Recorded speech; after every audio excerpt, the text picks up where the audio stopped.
Señores oficiales de la División José María Córdoba de nuestra gloriosa Arma de Infantería, reciban un especial saludo de nuestra Fundación Excelencia, Liderazgo y Transformación. Con ocasión de la invitación que me hace mi general Navas, quiero hacer un breve análisis de lo que está sucediendo en Afganistán, porque es un problema geopolítico que afecta a la humanidad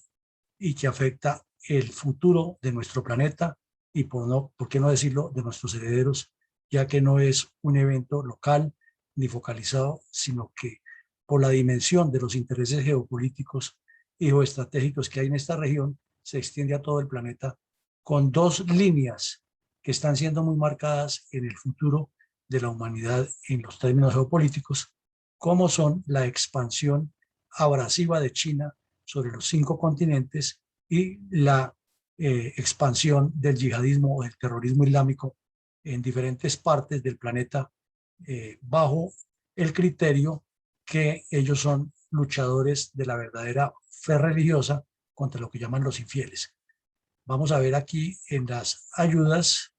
un poco de lo que es este problema para comprenderlo mejor. Se cumplen 20 años de que haya iniciado la guerra contra el terror a raíz de los ataques terroristas organizados por la red Al-Qaeda de Osama Bin Laden contra las Torres Gemelas. Entonces vamos a ver algunas causas y consecuencias de lo que esto tiene que ver y vamos a tratar de entender mejor este problema. Entonces, como antecedentes tenemos que Afganistán lleva más o menos 45 a 50 años de guerras y que la más marcada fue la que ocurrió entre 1988 y 1991, cuando los yihadistas, entrenados y financiados casi todos por los gobiernos occidentales,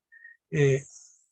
aprovecharon la caída de la Unión Soviética y la pérdida que sufrió en territorio afgano para lanzar la guerra comunista, la guerra anticomunista afgana, que finalmente terminó con el triunfo talibán y la instauración de un régimen gravísimo, antioccidental, violento.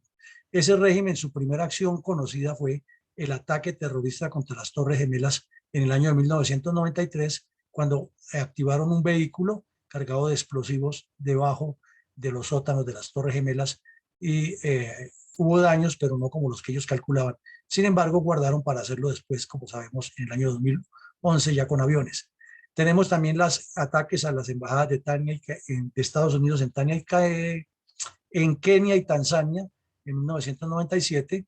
el ataque terrorista contra el buque de portaaviones US Code One en 1998 en aguas de Yemen, la retaliación equivocada que tuvo el gobierno de Bill Clinton cuando estaba en la crisis por el affair que tuvo con Mónica Lewinsky y ordenó 2 bombardeos que resultaron ser un fiasco y una forma de alebrestar a los islamistas radicales para que atacaran a Estados Unidos. Posteriormente se presentaron ya unas decisiones de los grupos yihadistas para atacar a Estados Unidos, hubo errores en la coordinación de inteligencia de este país y todo esto culminó con los ataques terroristas del 11 de septiembre con los resultados que ya conocemos. Entonces, teniendo en cuenta estos antecedentes, sabemos que los yihadistas que fueron entrenados para combatir a Rusia también participaron en la guerra en los Balcanes y prometieron, por medio de una fatwa, que es un decreto islámico firmado por Osama Bin Laden, ya que allá cualquiera que sea un sheikh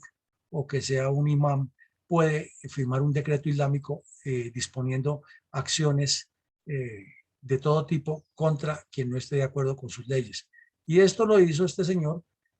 declarando que ya habían vencido a un enemigo poderoso, que era la Unión Soviética, ahora seguirían con Estados Unidos, que en contraste era el que los había ayudado a derrotar a la Unión Soviética. Vinieron ya después de los ataques terroristas, los 20 años de guerra, observamos 4 presidentes de Estados Unidos, el presidente George W. Bush, el presidente Barack Obama, el presidente Donald Trump y el presidente Joe Biden. Ellos 4 han tenido que ver en varios periodos, en 2 periodos, corrijo, el proceso de lo que fue esa guerra. El primer periodo va del 2001 al 2014, que le correspondió a Bush y a Obama. Y el segundo periodo va de 2015 a 2021, que incluye a 3 presidentes, a Obama, a Biden y a Trump. Y se caracterizan en el primer periodo porque fue acción militar fuerte, sostenida, para derrotar a los talibán y Al-Qaeda que estaban en territorio afgano. Y el segundo periodo ya entró, aunque hubo combates, en una negociación política que la inició Barack Obama, la continuó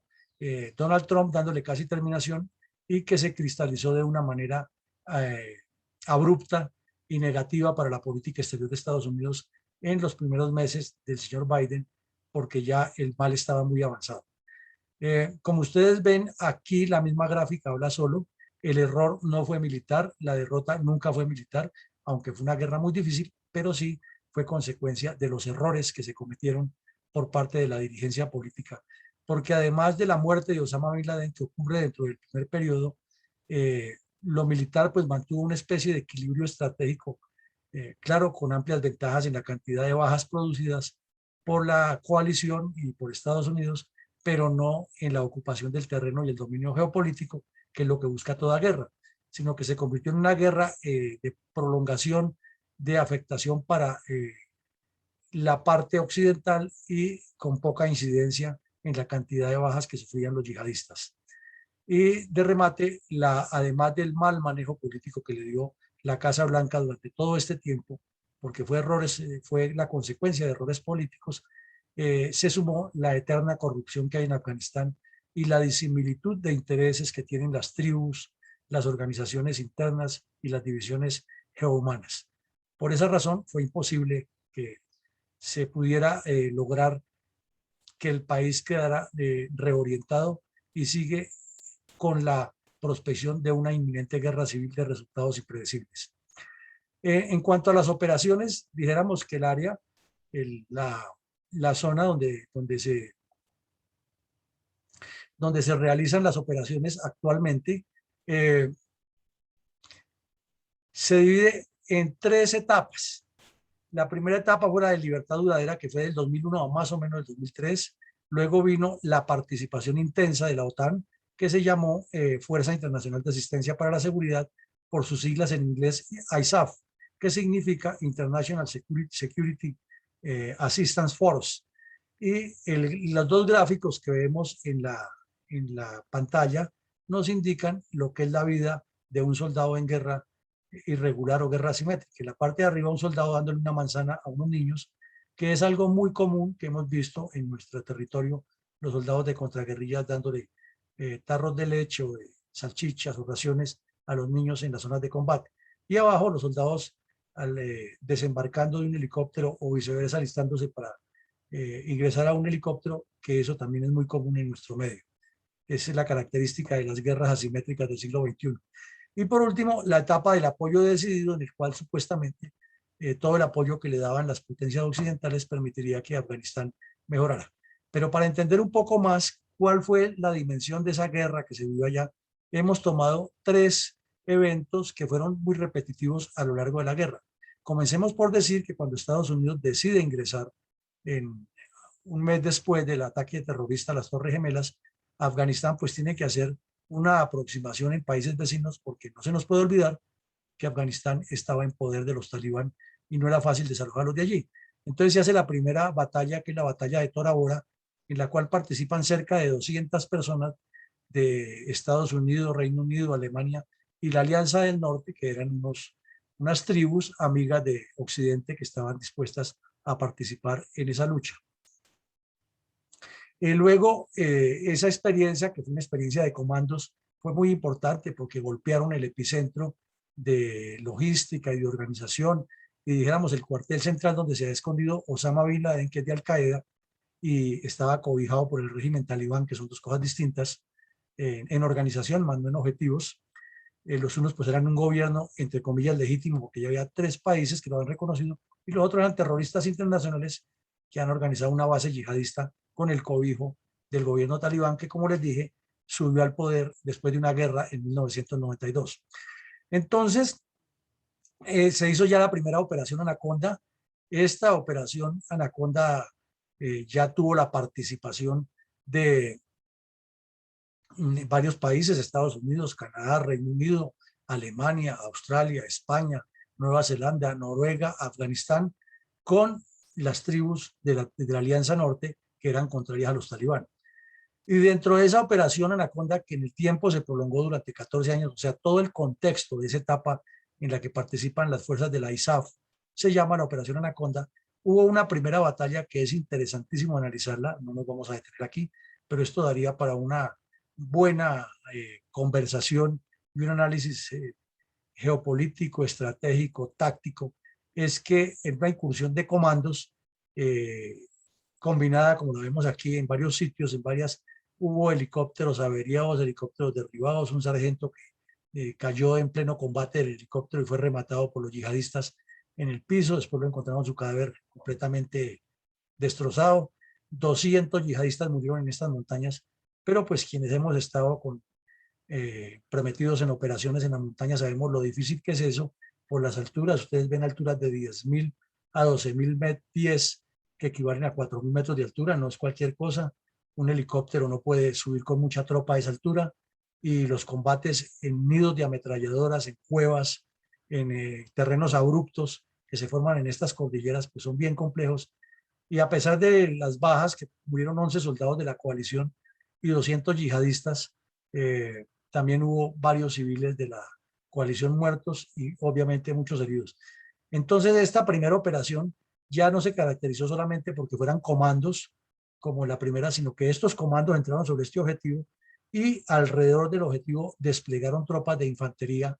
terrestre y de tropas helicoportadas de una manera diferente, y comenzó Estados Unidos una guerra con operaciones aeroterrestres que hacía rato no experimentaba, porque lo que había experimentado en Irak en las dos guerras anteriores pues eran operaciones directas con desembarco de tropas y movimiento de tanques, y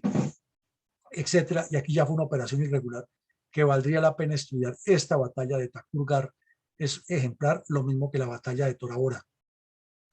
¿Y por qué señalamos estas dos batallas, una antes de la Operación Anaconda y la otra como primera gran batalla de la Operación Anaconda? Porque de ahí para allá, si ustedes revisan las operaciones todas, incluidas la de la muerte de Osama Bin Laden, que no fue en Afganistán, sino fue en el vecino Pakistán, mantuvieron la misma línea, mantuvieron el mismo esquema y más o menos las mismas proporciones. Es decir, que por cada 5 soldados de la coalición muertos, morían 100 yihadistas, o aumentándole por cada 11, 200, por cada 15, 400, 300, y por cada 20, 400. Así de fuerte fue eso. Y si ustedes suman la cantidad de combates que hubo, pues esto nos va a dar una cifra bastante alta, de que indica que Estados Unidos perdió casi 4.000 soldados, oficiales, suboficiales y soldados en la guerra, y más o menos 16.000 eh, miembros de tanto de las coaliciones como de los civiles musulmanes que peleaban con ellos como milicias, más otros contratistas. Y se calcula que ya en muertos y heridos la cifra podría llegar a 100.000, otros dicen que 300.000, contando los muertos civiles que fueron asesinando a los talibán en la limpieza étnica en todo el país. Pero, ¿qué eventos siguieron esta guerra? Pues el acuerdo de Bonn, en el cual se le dio una transición política y un poder a las tribus, que es muy complejo. Hubo otras operaciones igual de connotadas como Alas Rojas, que vale la pena estudiarla. Creció muchísimo el narcotráfico. Hubo una guerra de desgaste de Occidente y acciones terroristas, al punto que Estados Unidos y la coalición decidieron fue controlar algunos puntos sin poder controlar todo el país. Y esa fue la razón por la que fue creciendo el talibán, sumado a, como le repito, la deshonestidad de los dirigentes políticos que se robaban el dinero. De remate, apareció ISIS en Afganistán, ya fue otro elemento, otro tipo de combate. Hubo combate entre talibán e ISIS por algunas razones de ocupación geográfica, no se podían ver en algunas zonas, pero finalmente por la intercesión de Pakistán terminaron conviviendo, y entonces ahora Afganistán tiene a los talibán en el poder, a ISIS y Al Qaeda regados por el país, y el cobijo de una gran parte del gobierno pakistaní, que juega dos cartas igual que lo hacía Arabia Saudita. El anuncio de Obama de retirar las tropas tuvo una característica que sigue siendo igual de triste para Estados Unidos como para nosotros, que esta imagen sacando un cadáver de un avión es muy recurrente en todos los países donde hay eh, tropas comprometidas en guerra asimétrica y pues causa efectos psicológicos fuertes dentro de la población y dentro de las tropas. Y igualmente, otro evento que incidió en toda esta evolución pues es la muerte de Osama Bin Laden, que es un tema para analizar aparte. Entonces, llegó Trump al poder, mantuvo una política bastante compleja, su temperamento, su forma de ser, su agresividad contra la OTAN, pues terminó en que la OTAN lo dejó solo a Estados Unidos en esta guerra y se firmó el acuerdo de Doha, que fue un error terrible, en que Estados Unidos hizo un acuerdo con los terroristas islámicos con el fin de que se liberaran 5.500 presos que estaban en las cárceles de los yihadistas y los yihadistas entregaban a unos secuestrados que tenían tanto de civiles como miembros de la Estados Unidos, tanto militares como contratistas de la CIA. Ese acuerdo comenzó a andar, llegó Biden con la visión y la misión de que no quería más guerra en el exterior, que iba a recoger todas las tropas, lo hizo, casi todas las retiró, pero lo que no contaba era que China había metido la mano y la caída de Kabul fue diferente a lo que se esperaba y entonces en este momento el país entró en una polarización que presumiblemente suponemos va hacia una guerra civil. Entonces aquí terminamos nuestra breve exposición acerca de lo que está sucediendo en Afganistán. Es muy complejo, señores oficiales. Este fenómeno es tan grave que por la posición geopolítica y geoestratégica de Afganistán se extiende hacia el mundo y la cantidad de intereses que hay allí son bien difíciles. Muchísimas gracias por la invitación. Mi general Navas, como siempre, usted tan caballero, tan amigo, tan leal. Un fuerte abrazo para usted, para nuestra división Córdoba, que es un emblema de la infantería colombiana. Y pasos de vencedores, mi general y señores oficiales.